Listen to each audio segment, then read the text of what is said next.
Good evening all, and welcome. The woods can house many a number of scary things.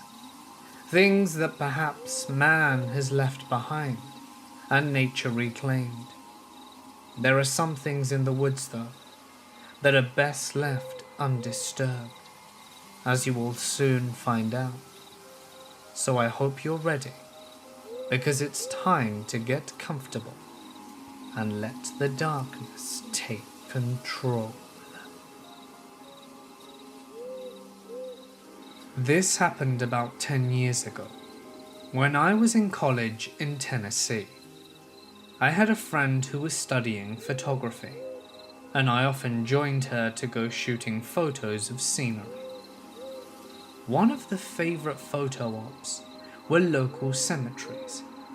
After noticing some strange orbs in nighttime cemetery photos, we became fascinated with the phenomenon and began to pursue the elusive orbs, finding maybe dozens and hundreds of photos.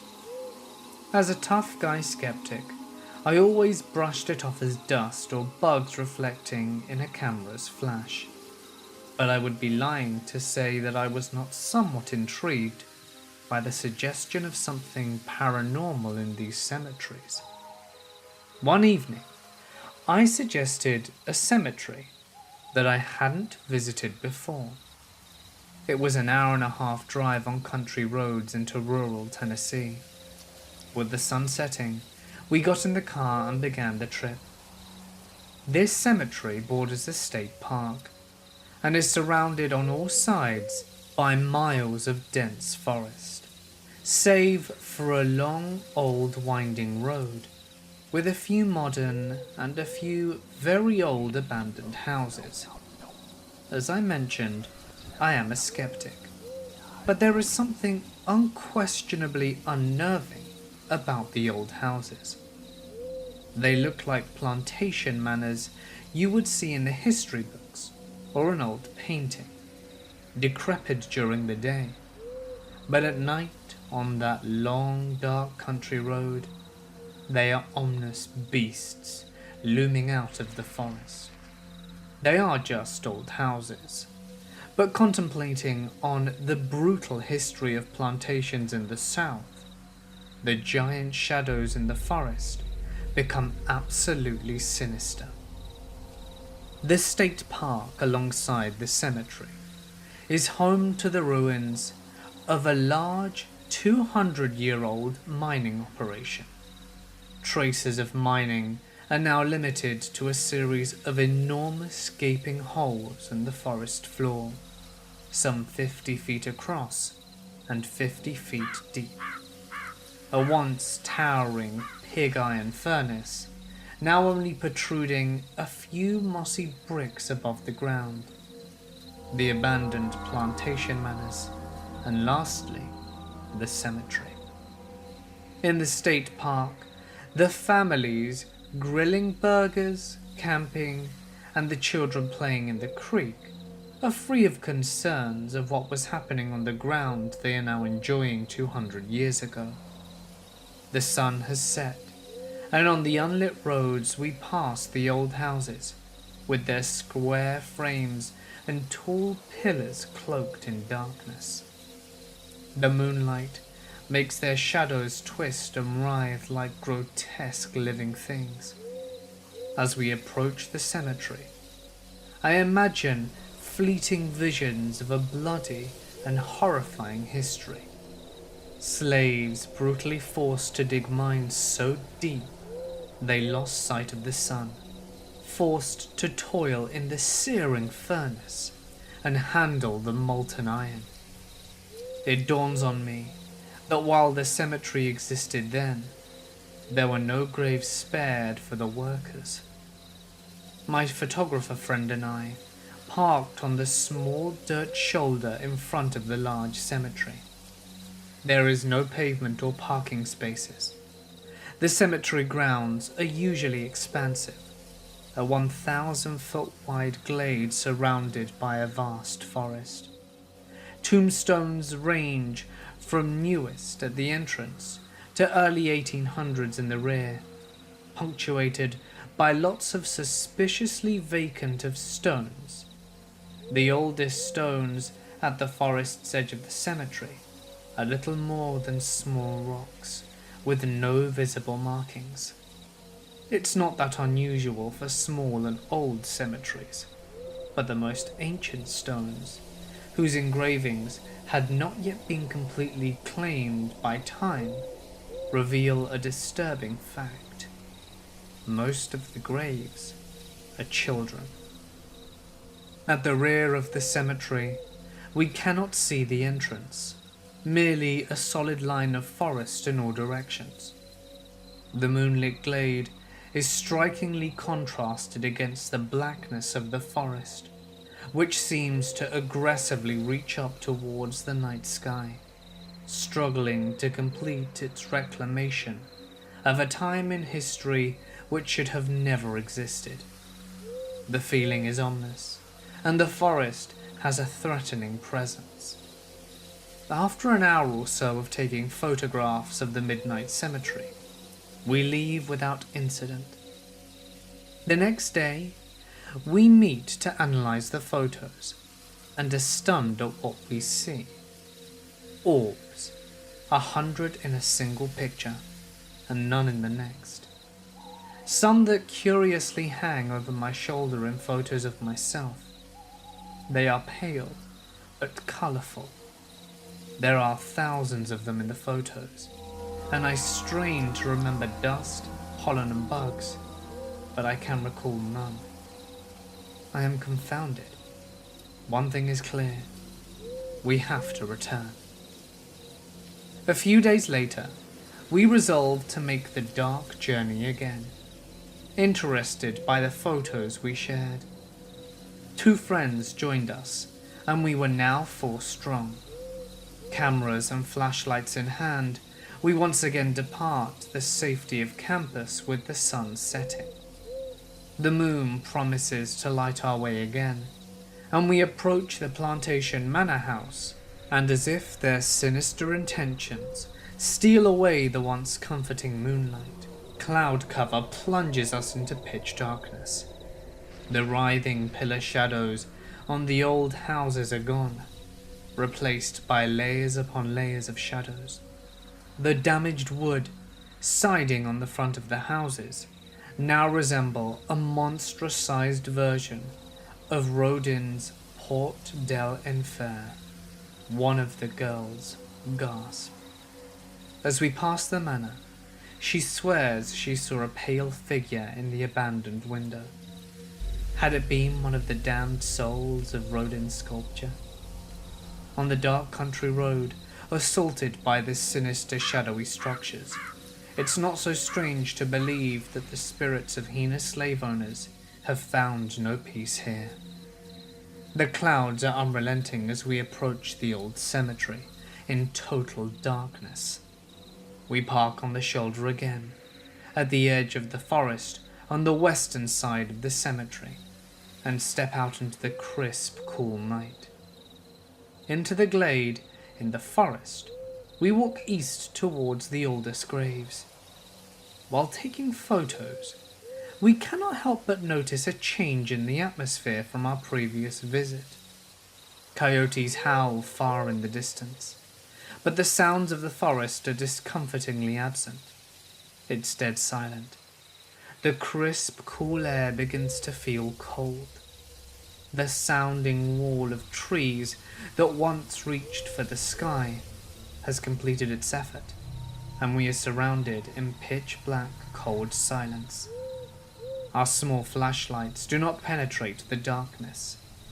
They serve merely to illuminate our only companions in this encompassing void of graves. There is no wind, and the air feels stale and thick. The threatening presence of the forest is pervasive, and hackles rising.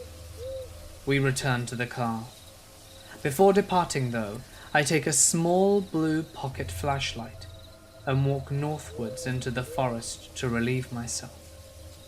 As I am walking back towards the car, I notice the passengers in the car have started it and seemed to be frantically shining their flashlights towards the South Forest, opposite of the direction that I had walked. I reached the car after being separated for no more than 5 minutes. They turn their flashlights north towards me, and the panic begins. The other male in our group was not only a skeptic, but probably the most calm and level-headed person I had ever known. I've never seen him raise his voice, never seen him get angry or upset in all the years I'd known him. And the instant I opened the car door, he leaps across the driver's seat and grabs me by the collar, yanking me quite forcefully into the car. His eyes are crazed. The expression itself was terrifying. The girls are screaming and crying. The passenger slams my car into gear, and they're all screaming that we have to get out of there. I've never seen people so terrified in my entire life. Racing down the tiny road, the shadowed manors and surrounding forest seemed a little closer to the road than they did on their way in.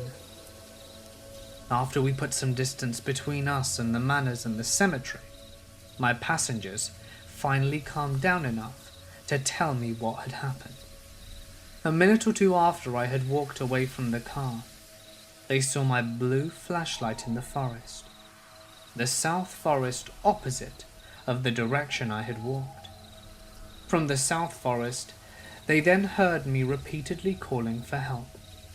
I have never made a sound, and at the moment they were deciding to go south into the forest to look for me, when they saw me approaching from the north, and they completely panicked.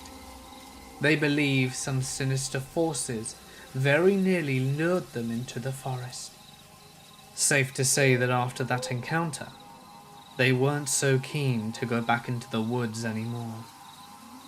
There was another thing that happened to me though.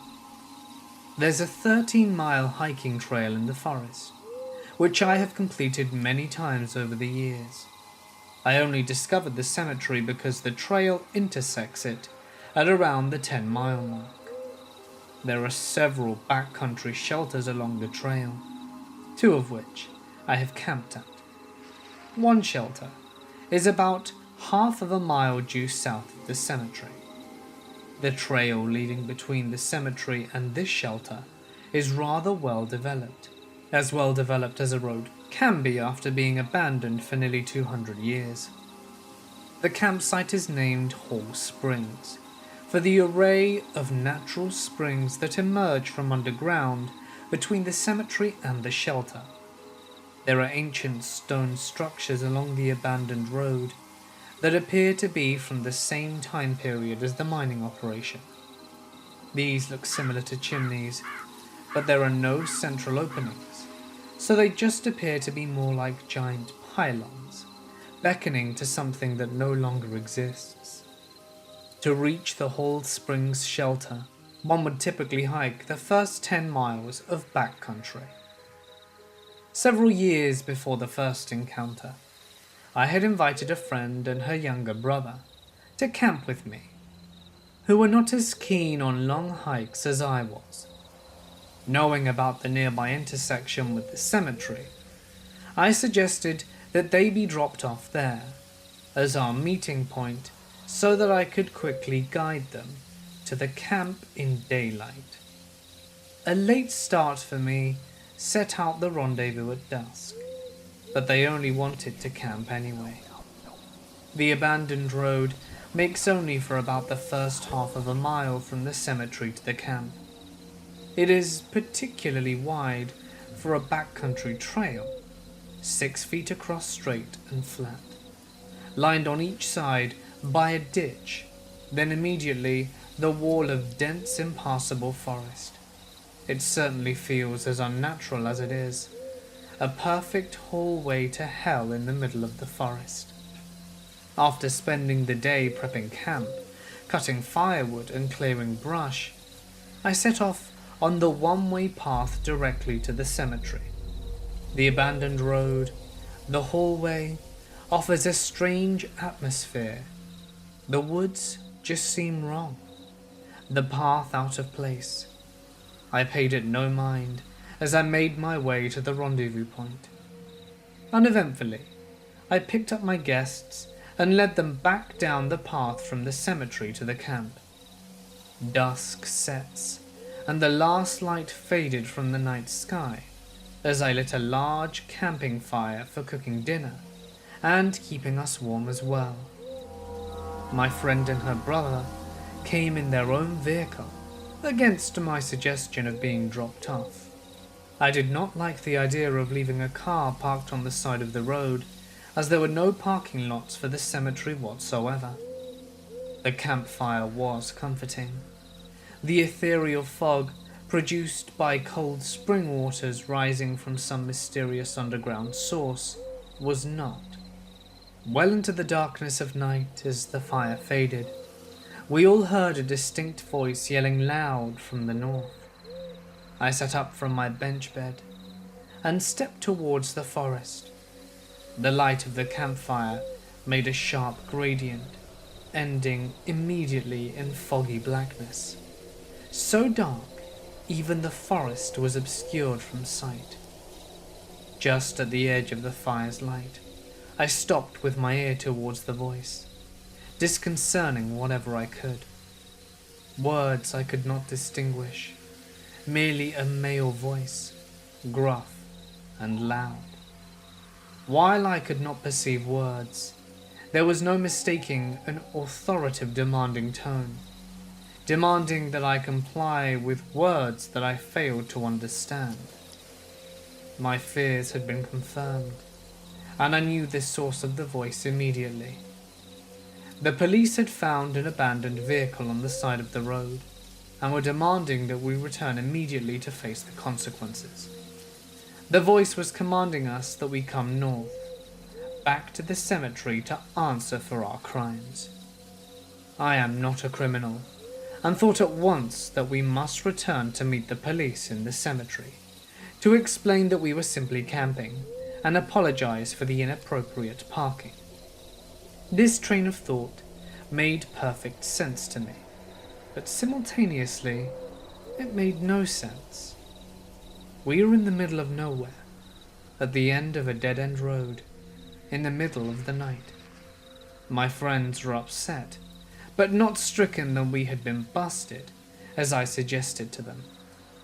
I agreed with them that either the police officer would come down to the trail directly to us, and we could work it out peacefully, or in the very worst case the vehicle would be towed, and we would simply have to call for a ride home. The night passed with no police officers, and no more voices from the direction of the cemetery.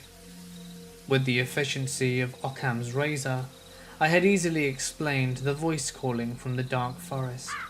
Yet an uneasiness stayed with me throughout the night, and I slept waiting for something unknown at the front of the shelter, with a car bar firmly held in my hand.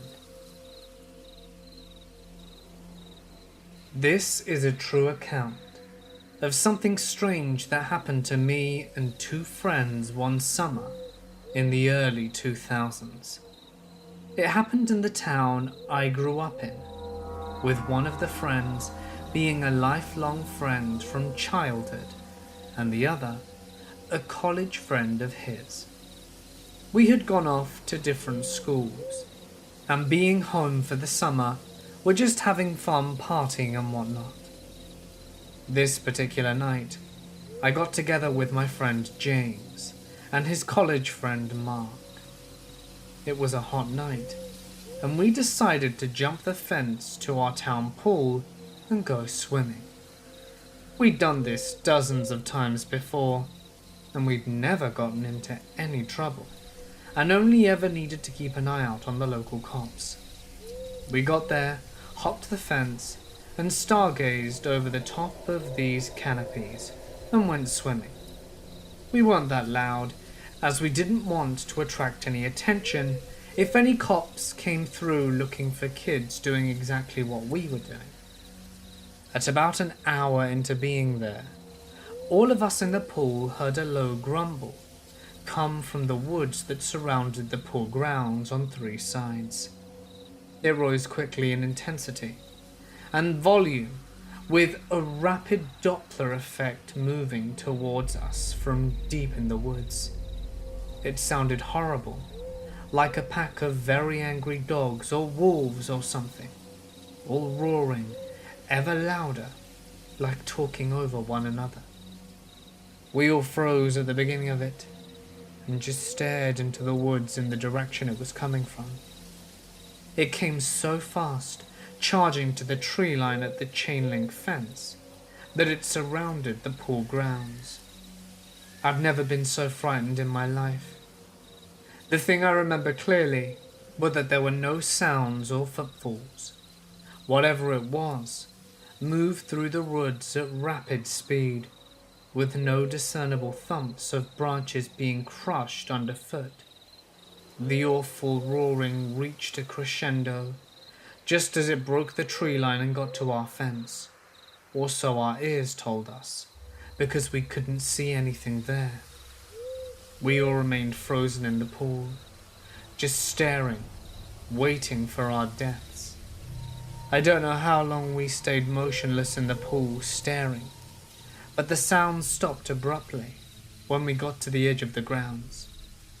It was such an awful, heart-chilling sound that it made our blood run cold on that hot summer's night. After God knows how long, we all snapped out of it, got to the pool's edge, and hauled ourselves out, grabbed our clothes, and ran dripping wet, and jumped the fence and took off. Now the thing is, in the suburbs we're only about 20 minutes outside of NYC, so there are no bears or wolves, and I've never seen a dog without a master, much less a pack of dogs here. This was one of the most frightening moments of my life, and I have no idea what it was. I actually completely forgot about this incident until a few years ago, when my friend James brought it up, and the entire thing came flooding back at once. The only thing I can compare the sound to is one Bigfoot documentary I saw, and a man who said he heard one mimic the sound he heard. That's the closest I've heard. Being that this is the suburbs, outside of a very densely packed city, and knowing the size of the woods, I find it near impossible for it to be that. These woods are not large at all, maybe a few square miles, and on the other side of the woods are bordered by businesses, schools, and houses. So I don't really know what it was. I asked my friend about it 2 Christmases ago, and he said he thought it was aliens. I haven't spoken to Mark, as he was more of my friend's friend, but now I am curious what he thinks after all this time. When I was younger, around elementary/middle school years, I used to visit Tennessee with my grandmother and my cousins every other summer. We stayed at my great-grandmother's house, a large home surrounded by mountains on all sides. There was a large backyard and around 2 football fields long that went directly downhill on all sides, with just thick woods and trees. My cousins and I would play at the very end of the yard, right on the tree line. We would ride those toy cars down the hill. It was amazing that we didn't get hurt. Anyway, we would frequently sneak off into the woods. The adults, my grandmother, our aunts and uncles, didn't want us to, and we would get in trouble if they saw. But of course we did it anyway. One summer, I am down near the woods with my older cousin, who lived in the house, and little brother. This was probably 12 years ago, so the details are hard to recall. I was feeling bored, and the only girl who was hanging out with a bunch of boys, and decided to go into the woods. I went in on the left side of the yard, and I was playing around near this old well that was out there, doing what kids do, jumping around from fallen branches on the ground. My cousins and brother were still in the yard doing boy things. I don't remember how long I was in the woods, maybe less than 20 minutes. So time goes by, and I hear my cousin or brother call my name. So I start walking back towards the yard, thinking maybe the aunts were looking for us or wanted us to come inside. It's still pretty bright outside at this point, maybe 5 or 6 in the evening, and I can see perfectly fine. I'm walking into the yard, not really paying attention to what was ahead of me, and I just remember that I was looking down on the ground when I heard a strange sound in front of me. It's hard to explain.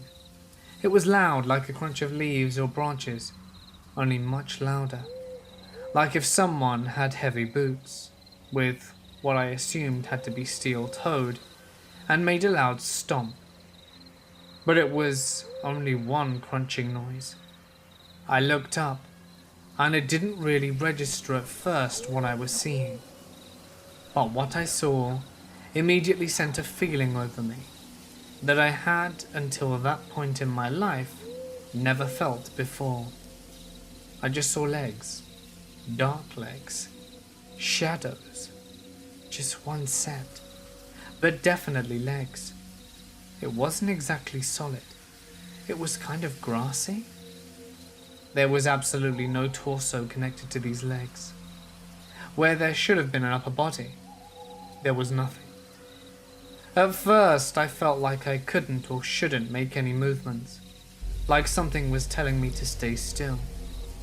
There was no noise at this point, just complete quiet, like everyone had gone still. I can't say how much time had passed, probably only seconds, but it could have been minutes.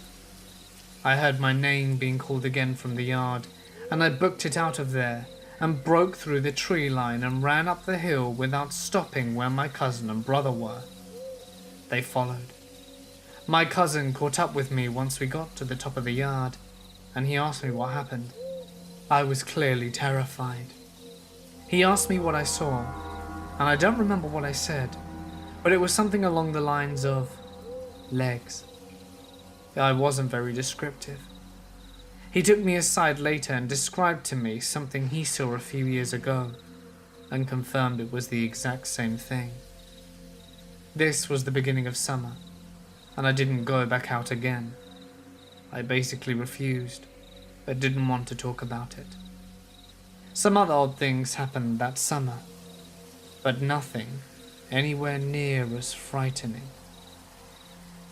As far as other weird things, one day we were in the bedroom. A couple of my cousins were playing a game on a console. I think it was the GameCube. I'm pretty sure it was Mario Party. This was a few days after I saw the legs, perhaps a week at most. The TV sat inside a stand, and the room was decorated with dolls, mostly porcelain. I remember looking on top of the stand, where the dolls were lined up. 3 smaller dolls were inside of the box with a clear opening to look inside, like a child's toy, but it hadn't been opened. They might have been collectibles, but I'm not sure. But my cousins are playing this game, and I'm just staring at this box of dolls for whatever reason. I don't know why. I've always hated dolls, but they were the only ones still in packaging.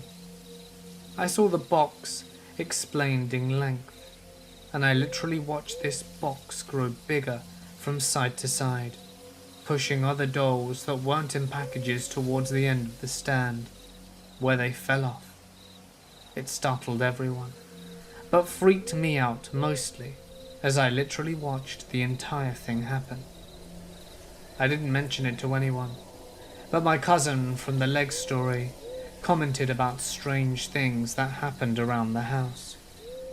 One night during the same visit, I was on the porch with my brothers and a female cousin.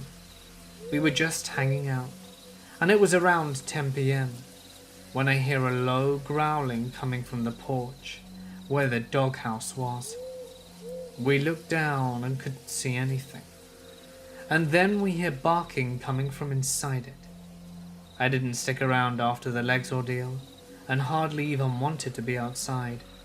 But my cousin and brother tells me that there was nothing in the doghouse when they went to investigate. I suppose it could have been coming from the woods, but it didn't sound like it.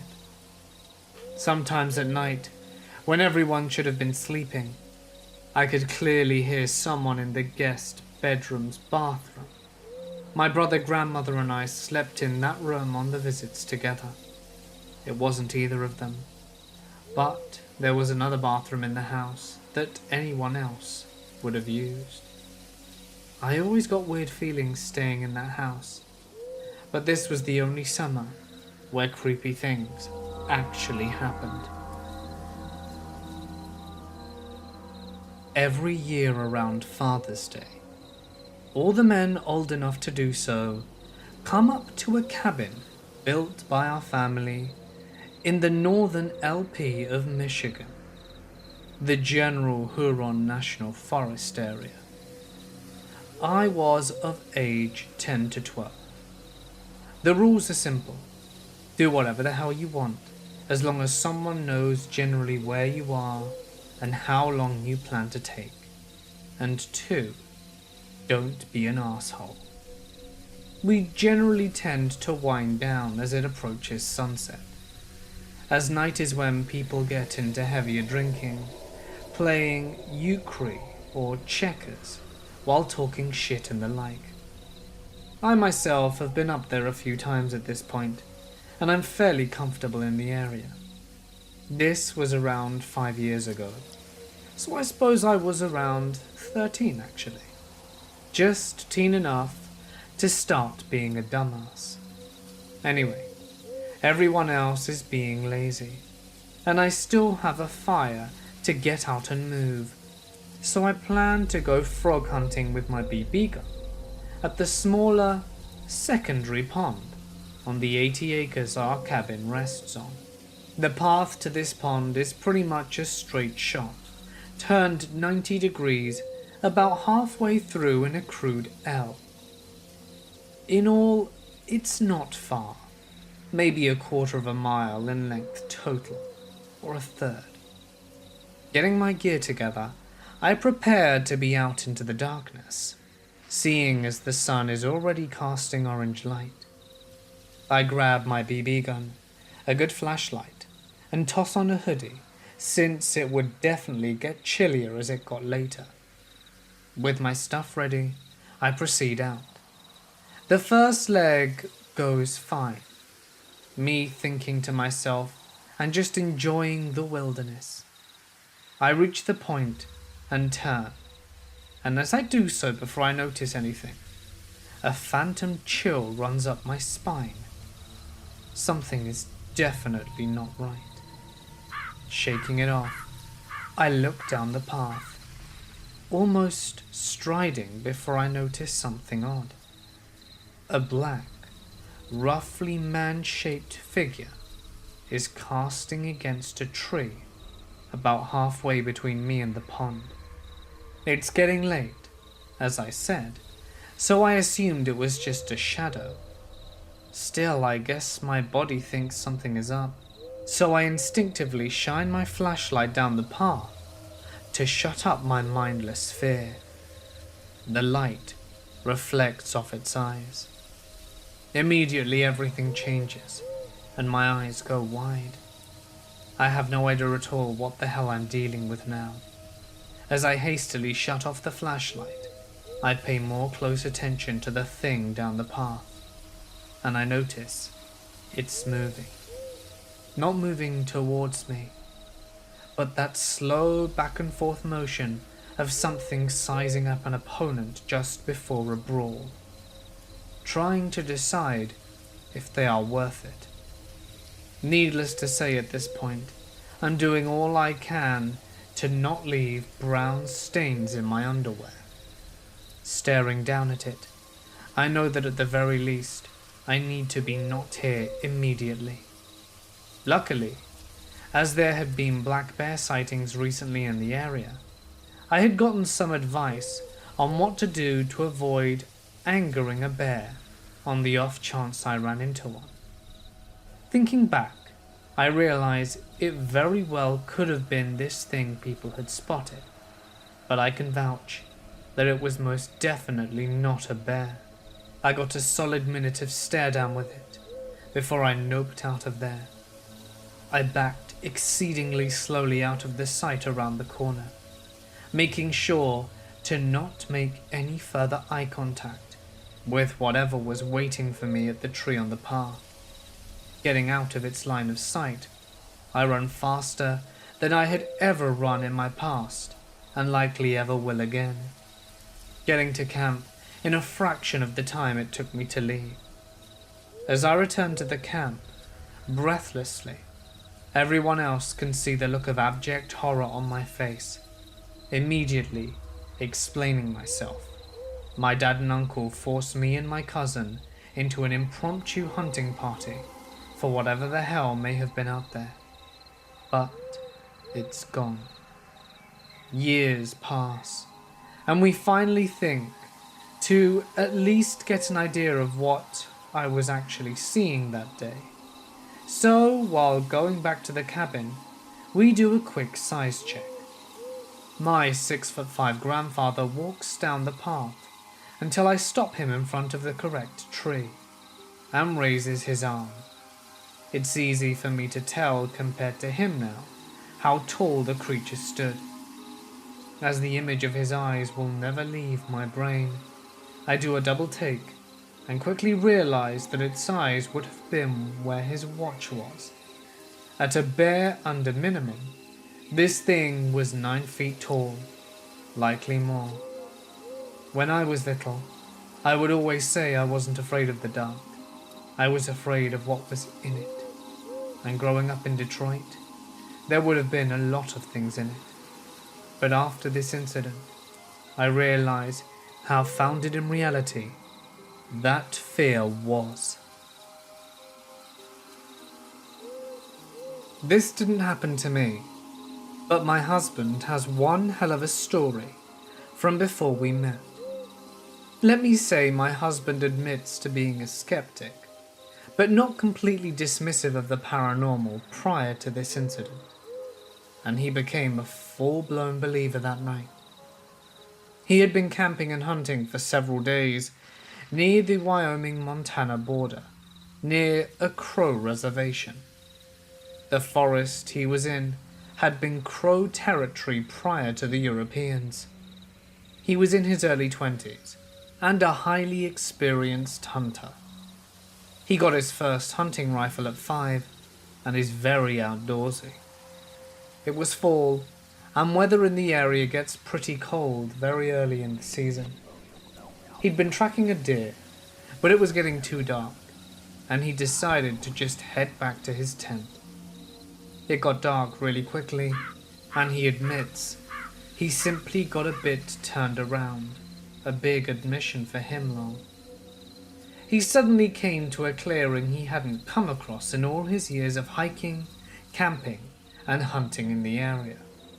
Honestly, the place is so huge it's not too crazy. And what he saw was the following. He had a super powerful flashlight with him, and he realized there were man-made looking rock formations in the clearing. So he walked into it as he investigated. As soon as he was within the borders of the rocks, he felt like he was being watched. Not unusual. Bears and coyotes roamed the area. He started to scan the edge of the trees looking for a predatory animal, and he saw red eyes reflecting back at him. At first, just one pair, and before he could even take his handgun out, his flashlight started to flicker in and out. Each time it flickered out, more and more of these eyes appeared. Time got funny, he says. It could have been about 30 seconds or 3 minutes, but soon, those red eyes were shining 360 degrees around him, on the edge of the tree line, and glowing orbs began to appear in the air around him, but remained completely motionless. He freaked and fired a handgun into the air. After the ring of the gun fired in his ears was gone, He heard drums, loud, clear drumming, and lots of incoherent talking. Some of the red eyes had disappeared, and he spotted the largest area of tree line without them, and bolted. Once he was 50 yards away into the woods, he turned around to see if he was still being followed and listened. He heard nothing, but he could see back into the clearing, which he describes as being lit up with what he calls sunlight. He says it looked like it were daytime in the clearing, not just some uber blinding or unnatural light. He finally regained composure and found his tent. When he came home, he called up a distant relative who had married a Crow man. He wasn't particularly into his tribe histories, but promised to contact some friends on the reservation about it. A few weeks later, he calls my husband and tells him he actually spoke to a shaman on the reservation. The shaman explained that hundreds of years ago, the Crow in that area would take people that they believed to be inhabited by bad spirits, far from the rest of the tribe, and the shaman, along with many men from the tribe, would attempt to rid the person of evil spirits in what we'd call an exorcism-like ritual. The rock formations acted as a barrier that allowed the person to go back to the tribe without bad spirits re-entering them. The formations created a spiritual cage. If the shaman believed the spirits were too powerful or dangerous to exorcise, the man from the tribe would kill the individual to purge the spirit of evil.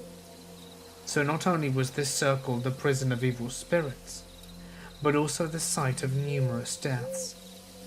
After learning all of this, my husband was filled with curiosity, and the following year attempted to find the clearing during the daylight hours on his first hunting trip of the season. He spent more time looking for the clearing than actually hunting. For several years, he tried to fit in one hunting day a season to search for this clearing again. He never found it.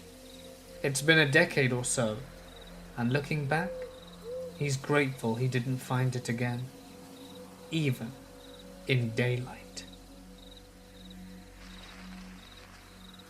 Hey guys, it's Mort here, and thank you so much for listening. I really enjoyed these stories, and I hope that you did too.